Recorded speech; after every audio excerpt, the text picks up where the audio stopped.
Ladies and gentlemen, we are back. It is officially Cleveland Browns season here, not only in Ohio, but it's football season across the entire USA and, Brazil, because Green Bay and Philly are there, tonight. But that's besides the point. We're here to talk Cleveland Browns, and we're here to preview the Cowboys versus the Browns. And I really just kind of wanted to go over three things that I'm really watching in this game.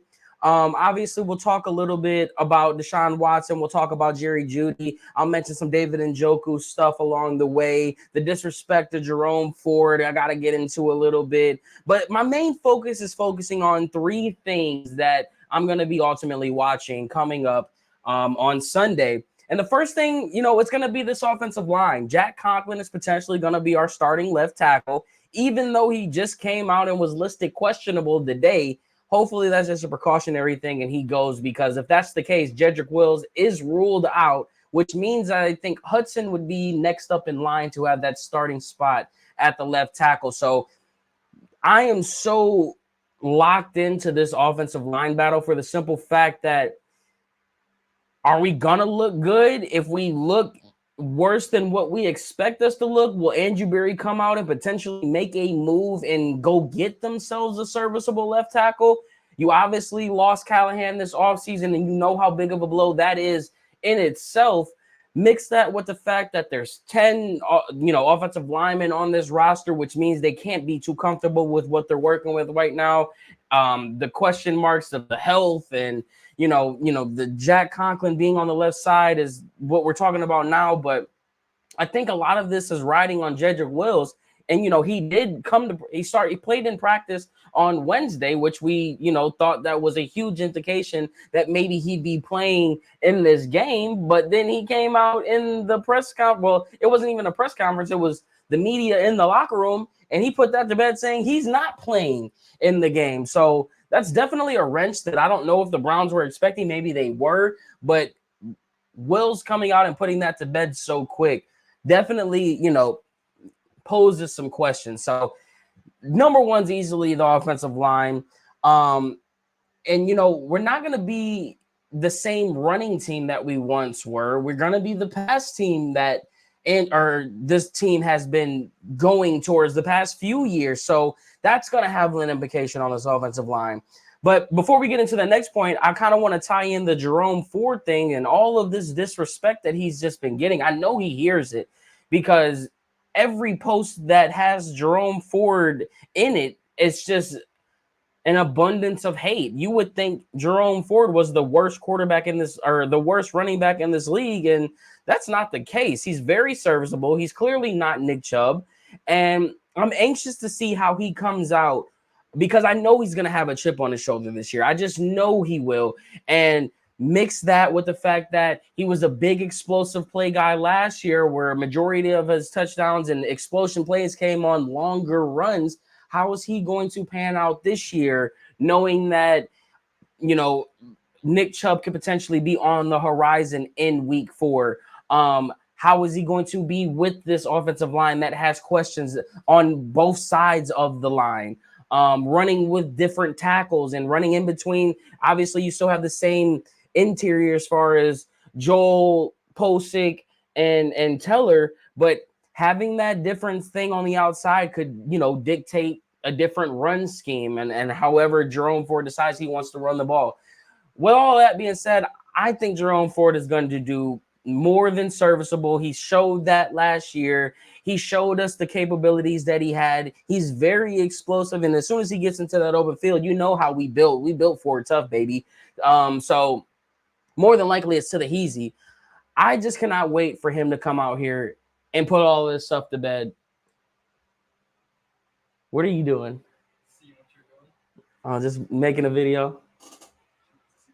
Oh, she wants to come see it.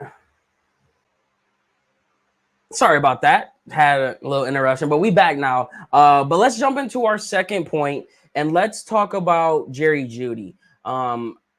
Obviously, he's going to be, I would think, my number 3 point. I'll get to that after this, but I think that Jerry Jeudy is going to be priority number one for a lot of fans, not even just Browns fans. He obviously got that contract this past offseason, and a lot of people weren't too happy about it. But if you honestly look at it, he's a legitimate 2 and potential number 1, and you're getting him kind of cheap compared to what these other contracts and other receivers are getting. So I'm fine with the money that he got. I just want him to come out here and produce and live up to that contract. Because if he comes out here and goes for 1,000 yards and let's just say 5-6 touchdowns, that's a bargain, because he probably would have gotten more somewhere else, showing that he's capable of being a 1 or a 2 on someone's team. I can't wait to see how or who's going to be the player utilized most. We know what Amari Cooper is. We know what he has to offer. But when you talk about Elijah Moore and you talk about Cedric Tillman, and Jamari Thrash into the mix as well, because I think he'll have some sort of factor in this offense. You release David Bell, who was a security blanket. That tells you that they have a lot of confidence in these 5 guys that they have at the receiver position. I'm super intrigued with Cedric Tillman for the simple fact that I think he has wide receiver 1 potential. If he can put it all together, he's 6'4".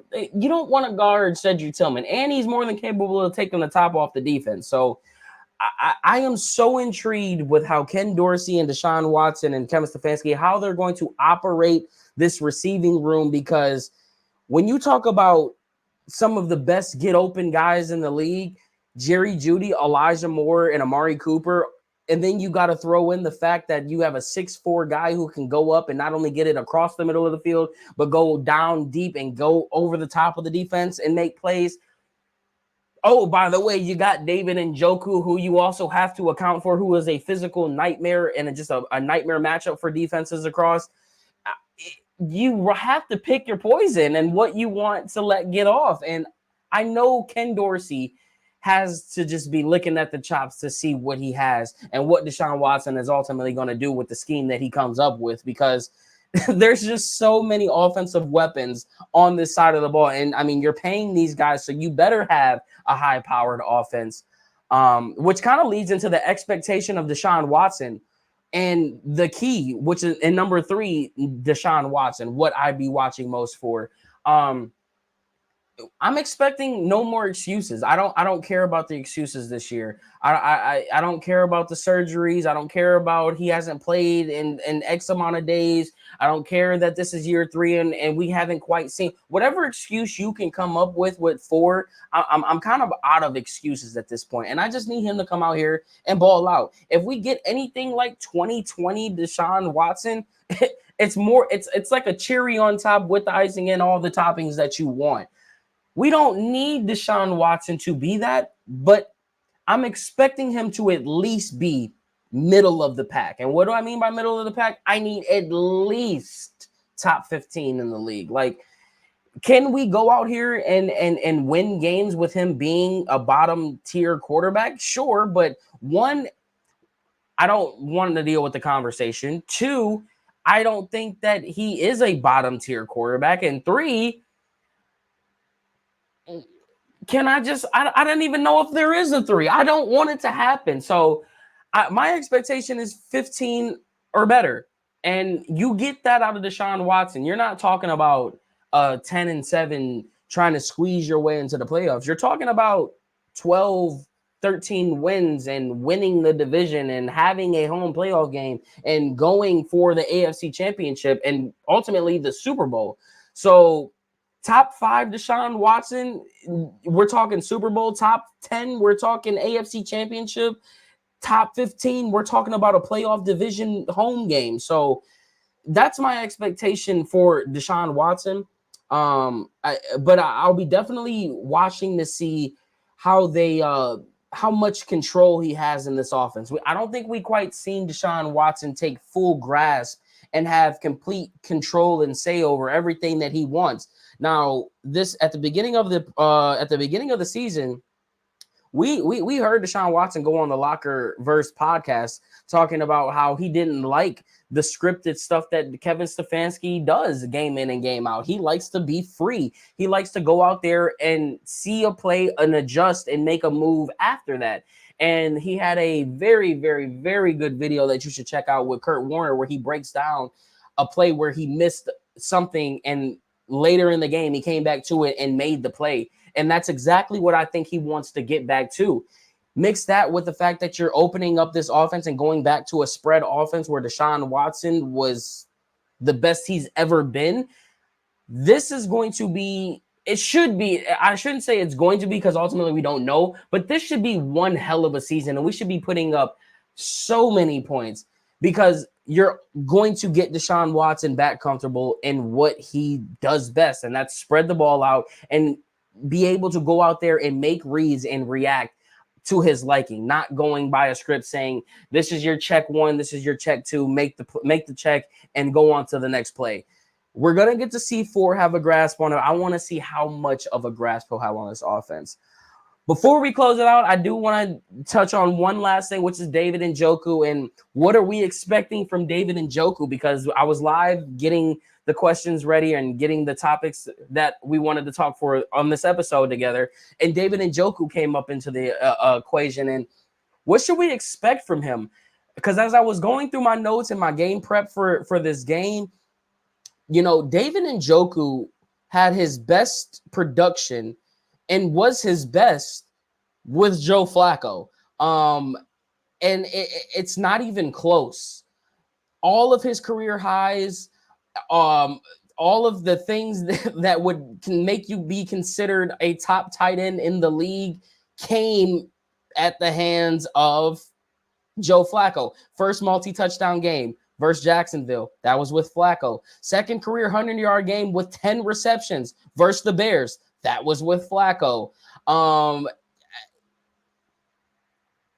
am so interested to see, because we know from past that Kevin Stefanski was super high on tight ends and the tight end packages and having multiple tight ends out there. Harrison Bryant is gone. Akins is here now. He's the number 2. You're not carrying 3 and 4 tight ends on this roster. You're carrying 2. So how involved in the offense is he going to be? Obviously, he'll be involved, but will he draw the same attention that Joe Flacco was giving him? And with so many mouths to feed on this team, I pray that we can continue to give him 10 receptions for 100 yards, 7 catches for 96 and a touchdown. Like, I want to see David Njoku get that. But there are so many playmakers on this side of the ball that I honestly and truly don't know what to expect out of David Njoku. What I will say is this.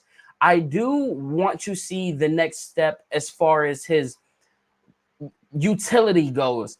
If David Njoku takes his blocking game to the next level, and this is in no means saying that David Njoku is not a good run blocker, but what I'm saying is he has a very, very good opportunity to become a top 3, top 2, maybe even the best tight end in the league this year if he can find a way to stick out than just being that physical specimen that we know him to be.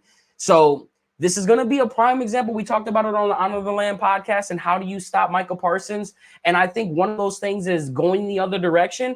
But we saw Mike Vrabel working with David Njoku this offseason and helping him with his blocking and stuff like that. And maybe we see David Njoku chipping Micah Parsons a lot this game and helping out in that block game and checking and releasing into the pass after he handled his blocking assignment. And if you do that mixed with all of the stuff you've already been doing, there's going to be no evidence to point to be like, yeah, he's not a top 3 guy. He's not the best tight end in the league. And that's pretty much going to be my expectation for David Njoku this year. Where are you elevating your game to put you in that top 3 to cement yourself? Because I personally think he's a top 5 tight end in this league. I more so think he's probably top 3 just off of the specimen that he is. But it would be concrete if you can find other ways to stick out in the game than just dominating your opponent because you're physically 6'4", 246 pounds bigger than everybody else. So I'm very interested in to know what your guys' 3 things are that you'll be watching for this Sunday. And what's your expectation for Deshaun Watson? What's your expectation for David Njoku and Jerome Ford and these guys that have been, key talking points in this offseason? And before we do get out of here, I would like to just invite you guys into this free for this weekend only. It's free. You get a free $25 entry into this league that it's a season-long fantasy league. And you're basically betting on, instead of doing traditional fantasy, it's going to be through one quarter or through 2 quarters. And you get to pick, let's just say you're guessing to see if who's going to have the most rushing yards this drive. Is it going to be Brees, or is it going to be Ezekiel Elliott? Is it going to be Jerome Ford? Is it going to be Deshaun Watson or Dak Prescott? Whatever you pick, if you get it right, you get 100 points. And at the end of the day, when you're done doing all your betting, you'll get a collective total of points. And then at the end of the year, you have an opportunity to win cash prizes. The guaranteed prize pool right now is $500. But the more people that comes in, I think you get the gist of where that's going and how that works. But let me just pull it up here. I don't know why I'm having such a tough time trying to pull this up. But here is the information for that. You can just scan the QR code, log in. You have to use promo code Browns to get your free entry. And then you type in Browns into the search bar. Let me pull it up right here. We got it. So here it is, QR code right here. Scan this QR code, use promo code Browns to get your free $25 entry. And week 2, the league starts, and every week we'll be sitting here, we'll be going live as I'm doing the live play-by-play and commentary. We'll be having a little bit more incentive, and you'll be going up against me. So that's another, reason to join, because you get to go up against me every week. And then at the end of the year, if one of your top 5 scores is the top, you will win cash prizes. So please take advantage of this free $25 offer and join the Browns official league on the Locker app, and I will see you in there. But with that being said, I appreciate each and every one of you guys for tuning into this episode of the Crockpot Podcast. It's kind of, I guess this is a podcast, or it's just kind of a YouTube video, or whatever you want to call it. Either way, I appreciate you guys watching wherever you're watching, whether it be Instagram, YouTube, TikTok, X, the whole 9. Shout out to y'all. And next time you see me, I will be live for the game. Play-by-play commentary, Cowboys, Browns, Bob's here, and we'll be in the Muni lot in the Crockpot on Wheels. So I will see you guys down there at the Muni lot. Please don't be afraid to come say what's up. I ain't gonna bite you. But with that being said, I'll see you guys later. And here we go, Brownies. Here we go. Go Browns, baby. And I'll see you on game day.